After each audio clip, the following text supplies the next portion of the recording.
Hello and welcome to our second episode of Game of Moans. Today I'm joined by Matt, Dan, me, Aaron. And the other Dan. So, who would like to moan first? me. Go for it. My moan is not a particularly recent moan, it's just a moan I want to have. DLC in video games. Too much of it. When you buy a game now, it's kind of bog standard for them to give you a season pass. Which is sad, isn't Yeah. it? It is so sad. It seems like a term for, we're going to give you half the game for the full price, and then you pay us double Extra, the full price yeah. to get the rest of the game over the next 2 years. Yeah. During which time you definitely would have become bored and stopped playing it. There's definitely been like built-in DLC. I think the first game of my knowledge was Rage. Yeah, in recent years, Last of Us, full season pass, like 30 They quid. did, didn't they? Yeah. COD always do it. Yeah. When they're one of the first, weren't they? I think. Ugh. So COD are really bad for it. So I'm playing Assassin's Creed at the minute. So I paid how much it was for Is the this game. a newer one? Yeah. Really good game. But so I paid whatever it was for the game, 40 quid, 50 quid, 20 quid for the season pass, I think it was. And one of the things that came out this month was there's a couple extra missions and some extra clothes and stuff like that. And the game's been out for a couple of months, so they blocked off a couple of months.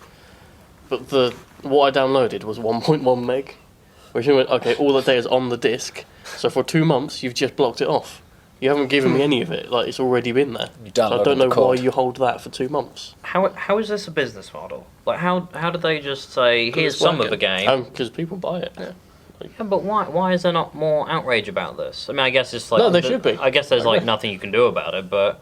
Yeah. I mean, surely in this sort of battlefield between all these different companies, and I didn't really mean that as a pun, there must be a company or two who are striving to be, like, the sort of the good guys of the gaming some people do industry. it right. Like Bethesda did it okay with Fallout. Like you still have to You get buy the massive- game and the season pass, but none of that stuff is on the disc. Like, it comes. I don't think anything's been released for it yet either, has it? I can't remember yet.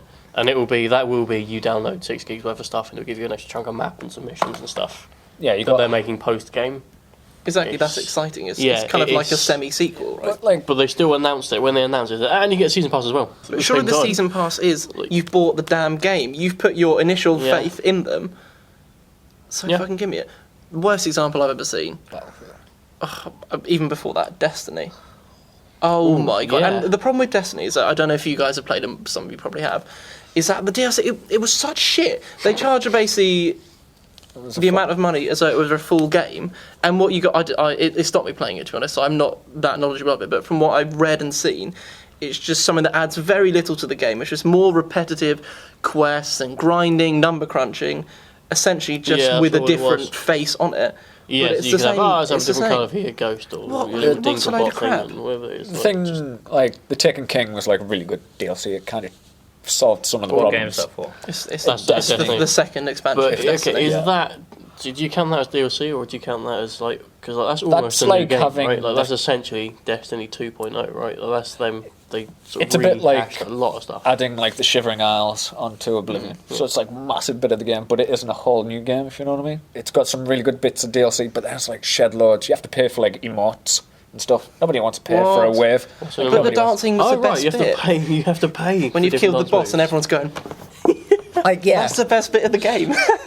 yeah, like Giving kill those price aliens. tags on some DLC are pretty ridiculous. It Like, does seem obscene. I mean, it's something that sort of turns me off to even really being a gamer. I mean, I still want to play games, sure, but it doesn't seem like you can justify the price. Like, you and I both played Final Fantasy X or X, Yep. and if that came out now, if that were like an original game that came out now, the chocobo racing and everything about it would So be that's it, DLC. they would be DLC. That final boss with Sin and stuff at the Yeah. end. And Yeah, they would be separate things. The one where you have the to. Blitzball would probably be DLC as well. It just why is that an Yeah. acceptable thing? They can basically Yeah, it's the equivalent of selling you a book and saying, yeah, the last 2 chapters you have to pay for. And they're just not giving you them. Another bad example is. Does anybody remember the horse armor from Oblivion? No, That played it. was £6. Oblivion was out before I was old enough to have a card to buy shit with. Oh, Fuck off. poor Ben. I think the one thing I wanted to add was about the T-Rex? Sorry. the attitude of the developers now, that when they fix I'll talk about that a bit as simple things, or they add a little bit and they expect you to be like, Yeah. praise like fucking Jordan Belfort, But isn't it sad that is now an accepted model of it? I mean, can you imagine if we went into making a game and I said to you, right, what we're going to do, make the whole game, but not sell all of it yet. Like, you would get laughed out of the building. This, kind of can move on to Telltale's games. They release their stuff in episodes. But episodic's fine. Is that like The Walking Dead? Yeah. Game of Thrones. Yeah. Game of Thrones and Borderlands. Which is kind of the same thing, but that's an acceptable, way to release stuff. You can't be, BioWare. They love their microtransactions. As good as Dragon Age Origins was as a game, it had so much DLC, and some of that DLC was pointless because season passes didn't exist back then. We had to pay the £6, £7, £10 for each bit of that DLC. Yeah. Or just wait until the Game of the Year edition comes out. Save money because Dragon Age Origins had over 5 bits of DLC, and basically you just pay for a season pass now. Then we've got Fallout, which is promised for 4 bits of DLC. I think so. And they're solely, more than likely, so I think going they will to be quite big, so they get it right. But then other stuff is, it's already on the disc. It's just give me a bit of code to unlock that content. Why should I pay for something that you've already put on the disc for Surely the whole point of DLC should be the developers going, oh shit, we've thought of something else, this is good, give us a bit of money just to cover the cost. Yeah. I don't like that when a game now gets announced, it's and you can also buy the pre-order now, and you get 10% off. Just sell the whole fucking game. Isn't it? That's a problem with DLC in general. It should be interesting and make you want to buy more because this game was so damn good that I need more of it, but I don't want to wait years for a sequel. Well, yeah, it's become the norm to sell you extra bits for your games now, which is bad. Who makes The Witcher? Is it CD Projekt Red? It is indeed the lovely. Their stuff is free. Yeah, and it's big as well. Hours and hours and hours of content they give away for free, and then they gave away. I think they charged people a tenner for one of them, but it's 40 hours worth of gameplay. That's another game. And then you got Battlefront that charge you £40 for the season pass. And then whenever they bring out anything new beyond the bare minimal bones that you got. By the way, I'm a sucker who likes Battlefront. I didn't buy the DLC, the season pass thing. Right. Yeah. So that's something I have to hold on to. But they give you essentially fuck all. You play it for 2 weeks, you go, well, I played all of this now. But then they even do a little update, they nerf a gun or something and go, praise us, It's terrible. It's such a bad attitude. And, I think each DLC is maybe it's one little segment. So I think there's one coming out that's Cloud City and one that's going to be the Death Star or something like that. But the point is, it's Star Wars. You've been developing this for fuck knows how long. Why isn't that already part of the game? Yeah. Battlefront 2, it had all of that. It had so much content, and you didn't have to play online for the fucking thing. I'm surprised they're not going to go, oh, we've added proper skirmish mode. Tenner. Speaking of things that have been in development for a while, Aaron. My one of the day is games that have been in development hell and upon release have been really lackluster. Obviously, the main person to point the finger at would be Duke Nukem Forever, which was 13 years and went through 4 teams. The game was unplayable. Well, I completed it. It was terribly good, but you can tell. Duke Nukem, obviously, massive FPS of the early 90s. Obviously, the satire of that time was very Arnie, Sylvester Stallone type. Yeah. And when releasing that in 2003 or whenever Duke Nukem Forever came out, it didn't go. It just embodied everything we don't like to admit about the 90s. It wasn't Duke. Duke he's an absolutely cool guy, whereas this dude wanted to be Johnny Bravo. Yeah, literally Johnny Bravo with an AK.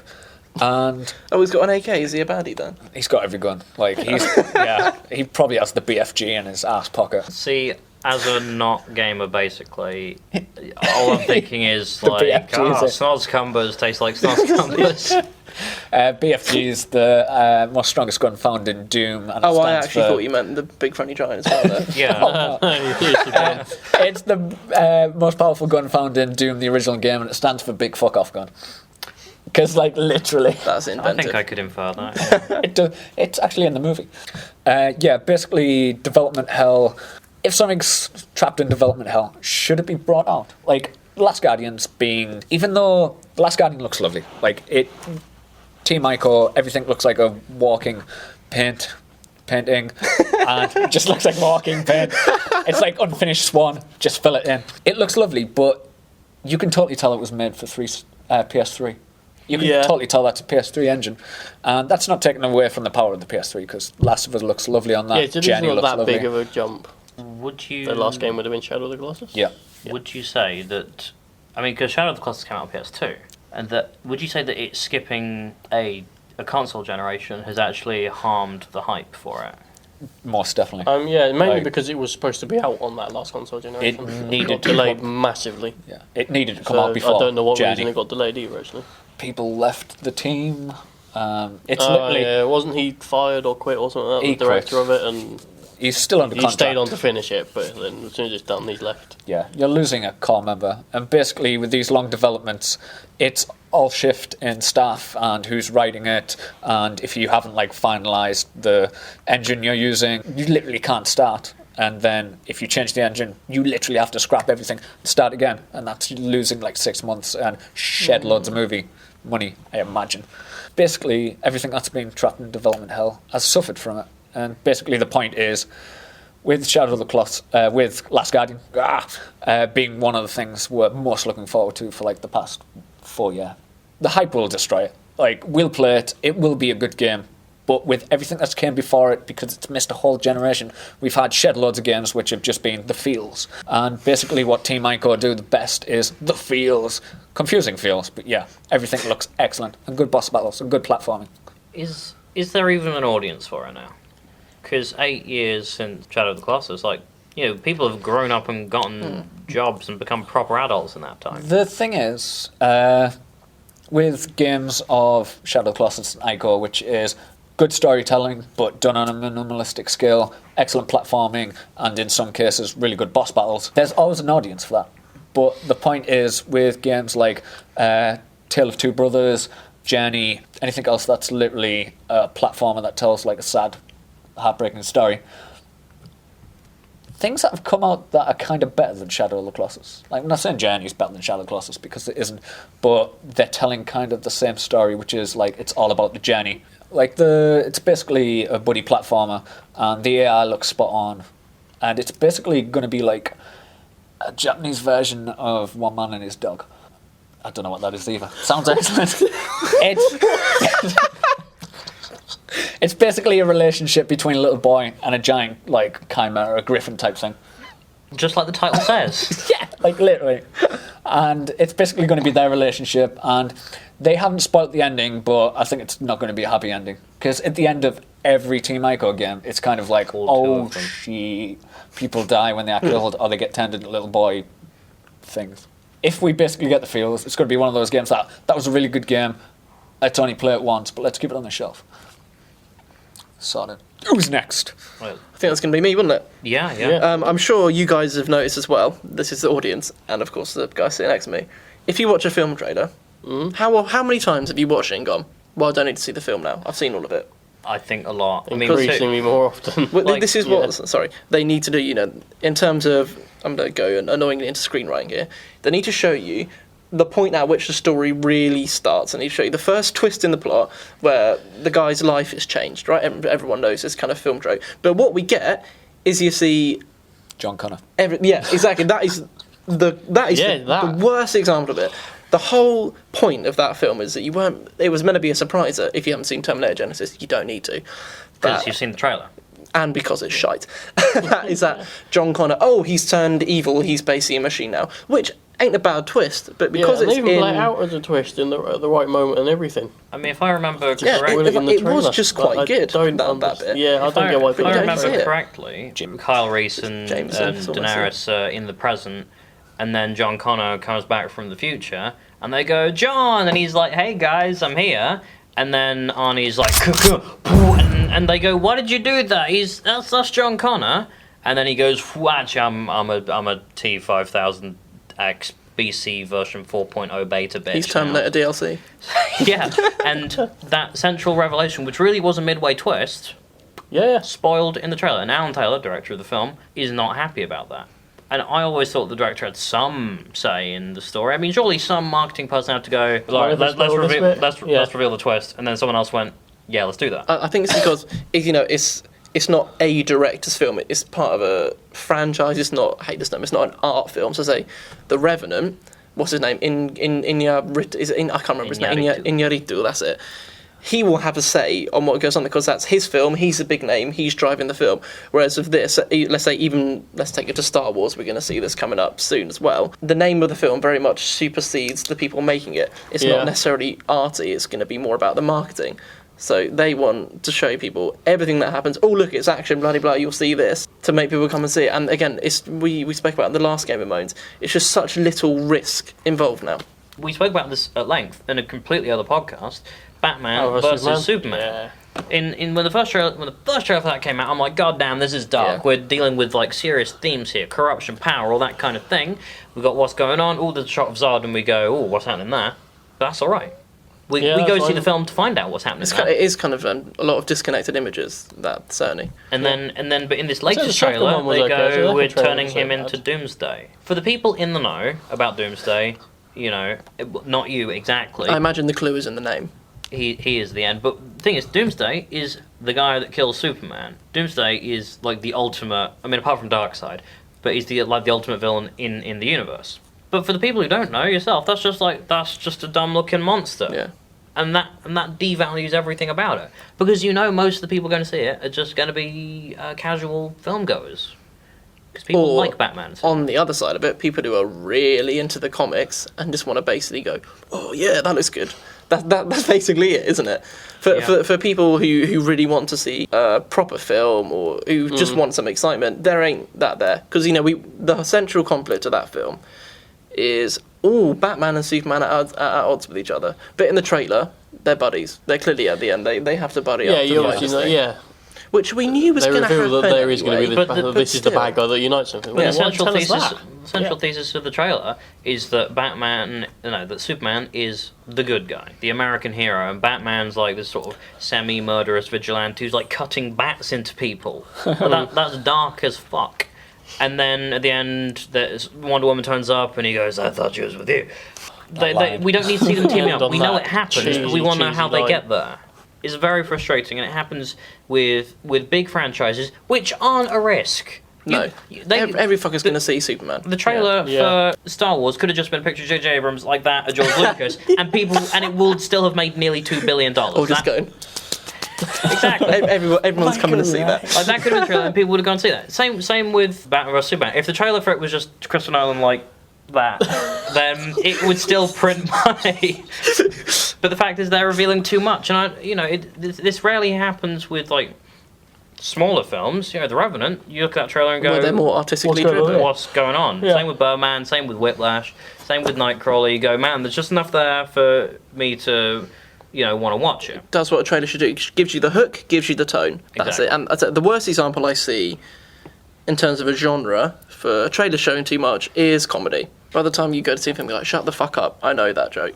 Just move And not on. to mention that trailers, they're in your face all the time. TV, YouTube has trailers, and buses, everything has trailers. So by the time you see the film, you haven't seen the trailer once. You've seen it a million times, and thus you've seen that joke, that scene, that whatever. Yeah. Too many goddamn times. I just think comedies these days are really going down the pan, which is our next moan, in fact. I watched Dirty Grandpa, which I'm reluctant to say... What a shit title. Oh my god. It's a bad title, but I'm even more reluctant to say it's a Robert De Niro film. Robert De Niro has played, countless iconic characters, and he has been kind of the pinnacle of acting, and, he's the actor's actor, basically. Most actors say he's the best, don't they? Yeah. For nearly half a century now, which is fantastic. So in that respect, let him cut loose, all right? Not everything has to be an Oscar-worthy performance. Probably saw that with his tits in Meet the Fockers, didn't we? Well, yeah. He was feeding the baby and there's his fake tits on. Like a Blackadder. But it's just, my issue with comedy films is, and it's a really fine point that I have a hard time getting across to people, is that why is it acceptable these days for comedy films not to be good? They can be funny, and as a comedy, it should make you laugh, and if it makes you laugh, then I guess that's a success, but so many of these laughs come out of sort of nowhere, and the film descends into farce so quickly. But this doesn't need to be the way it is. I mean, as British people, we know the films of Edgar Wright. Particularly Hot Fuzz, which I hold in very high esteem. Is he famous in America? Do Americans know the Cornetto trilogy? I don't know. They should know what they are. If you are American, do tell us. Yeah. With Hot Fuzz, you've got a story and some funny things along the way. Whereas I feel a lot of comedy films, particularly American comedy films, maybe that's just the difference between the British and the American sense of humour, but in American comedy films, you'll have a basic premise and not really a story, but just loads of It's more of an excuse to start the film, more than a premise. Yeah. Comedy, much like horror, should sort of appeal to you like quite deep down. I don't think comedy films should just be churned out. I mean, comedy films are probably not easy to make, but cheap to make. They're not big action blockbusters or whatever. I mean, there are good American comedies. Oh, I don't know. The Jump Streets were good, but that's because of the satire. I think satire is a crucial point of good comedy. Yep. Even the Anchorman films. I think a lot of people probably don't like the Anchorman films. They're probably silly. However, Anchorman does have some excellent satire. I mean, the first one, they're at this news station. They're like, we got to get footage of this panda being born. And everyone's taking it really seriously. And that's it's obviously like a critique of like celebrity culture. The fact that Ron Burgundy was the balls. Everybody wanted to be Ron Burgundy. That child's first words were Ron Burgundy, and it's so delightfully over the top. And there is a story. Ron Burgundy just wants to be the best Anchorman there's ever been, and then something takes him from that because a woman comes in, and he has to fight his way back to the top, and she's really good. Yeah. That's a story. However, Dirty Grandpa, and I don't want to get into a review of the film because I've already written it. The story is Robert De Niro's wife dies, so he wants Zac Efron to drive him to Florida. So he can get laid. Exactly. So is it like a spring break film, essentially? But it takes place during spring break, but it doesn't know if it's The Hangover or a lad's holiday type film. But Zac Efron has to drive Robert De Niro to Florida, but on the way, Robert De Niro is like, I want to fuck an extremely slutty Aubrey Plaza, and that's fine. But the film also has this subplot of Zac Efron getting married, and I don't really care about that. Well, I want to see Robert De Niro succeed, and not because I'm a young man, but because I think his character is the most honest about what he wants. He says, I want to do this, and that's the story. But instead you've got this thing about Zac Efron's getting married but doesn't really want to, and the film actually makes more sense if Zac Efron is a single character, and repeatedly we get something of a rom-com in every comedy film that comes out. Our main character eventually gets the girl in the end for some reason, despite how repellent he might be. we get bad films. I mean, I've said to you guys over the past couple of days, in 1963 there was a film called It's a Mad, Mad, Mad, Mad World, generally considered one of the great films of all time. Shot in this wide Hateful Eight 70mm Panavision thing. It's got Spencer Tracy and other big actors for the day. 3.5 hours long. Could you imagine any comedy these days being 3.5 hours long? Only if Michael Bay directed it. Even then. The fact is, comedy films aren't of the same level of prestige anymore. Maybe they never were. I mean, if you look at, I think it's either the Oscars or the Golden Globes, there are actually there are two categories for best film. One is best drama. There's one's best drama, and the other one is best musical or comedy. Best shit film, basically. Yeah. And I mean, obviously, the musical and the drama, the musical and comedy, will always be less of a heavyweight than the big serious drama film. I never understood why they were one category though. What do you mean? Well, why can't they have an Oscar for comedy and it's an just Oscar to make room for them. It's a condescending nod. Yeah, I want to say to the Misk films. But if you take a comedy film like, I think Trainwreck's up for an Oscar, that would never compete with The Revenant. There's no contest there. So I understand. No, true. I understand the separate category thing, but the fact is, comedy is considered less, generally speaking, and a lot of shit comedy films are just churned out. Comedy is something that should appeal to you honestly and maybe even intellectually.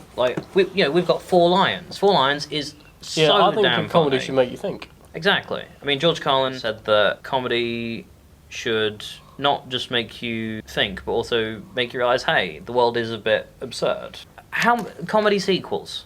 How often are they better or as good as the original? Basically, never. But it's like I said before, they're just an excuse to make the film, and it's about probably the order in which the films are conceived. So say, do they think, okay, let's say Four Lions, did they think for that? Okay, we want to make a film satirising terrorism, essentially, but did they get the plot down first, or did they go, here are some jokes we have to shove in? I think that, in fact, they almost definitely went, here's the plot, how do we make it funny organically along the way? So you've already got that more hard-hitting, emotive, satirical material. We've got story is what we've got. Yeah, like with not Bad Grandpa, that was the Johnny Knoxville one, Dirty Grandpa. I imagine it's like the Hangover sequels where they go, let's just add in a load of raucous shit and they're making an excuse for it. There's a whole subplot about Robert De Niro being kind of racist to the gay black dude. He goes, "Hey, do you want some grape drink?" Like, and he actually says that. Yeah, that actually happens, and I'm not really often shocked, but I was like, he actually said that, and I understand that like farce is part of comedy, but it doesn't have to be all of the comedy. Good comedy films have heart, and I know it does seem like we're saying American comedies are shit and British comedies are good, but there are good American comedies. There are. I mean, you said earlier today to me, Bruce Almighty. Yeah, Bruce Almighty is fantastic because it has something to say. It's a little bit cheesy at points, and there is a rom-com shoved in there. But the point is, there's a story, and there's almost a philosophical comment about being a human, and the jokes come organically through it. Of course, there's a little bit of contrivance. It's Jim Carrey, so the bit where he's going like, what was it? It's something like pleasurable, that kind of thing. Of course, that's ridiculous, but you accept that because it's Jim Carrey. But the point is, there's a point to it. There is a proper story that you can follow. Yeah, it's a man learning humility and all that sort of stuff. Exactly. Yeah. It's kind of a parable in some ways. Yeah. But the important thing you point out there is that he learns something, whereas in Dirty Grandpa, in Daddy's Home, which I watched the other day, the Will Ferrell film, which was the characters don't change. Both Dirty Grandpa and Daddy's Home basically end with a magical case of luck. Like Mark Wahlberg decides to, at the end of Daddy's Home, build a castle across the road from where his wife lives, and it's just this yucky tacked on ending that basically sort of undoes the whole film. And this happens too often. It's the same issue I have with horror films. They bring out 5 exorcism/possession films a year, and it's not scary if you're just churning them out all the time. Horror is best when it gets something true and new. Like The Exorcist is generally considered one of the scariest films of all time because when it came out in the early 70s in America, people were more religious. Same with The Omen. So similarly with The Shining, it has this unrelenting atmosphere of what's going on. Shining's not good though. No, but it is creepy. Yeah, okay, unsettling certainly. It's all over the place, that movie. But now we're just getting a load of horror films that just jump scares. Yeah, it's all about jump scares and horror films now. It's cheap. It's cheap. It's low quality. So we're getting low quality humour and low quality horror, and it pisses me off. And I think that's a good note to end it on. So we've been Game Over, and this has been Game of Moans, and now we're all thoroughly angry. So thank you very much for watching. Ta-ra. Take care. Yep.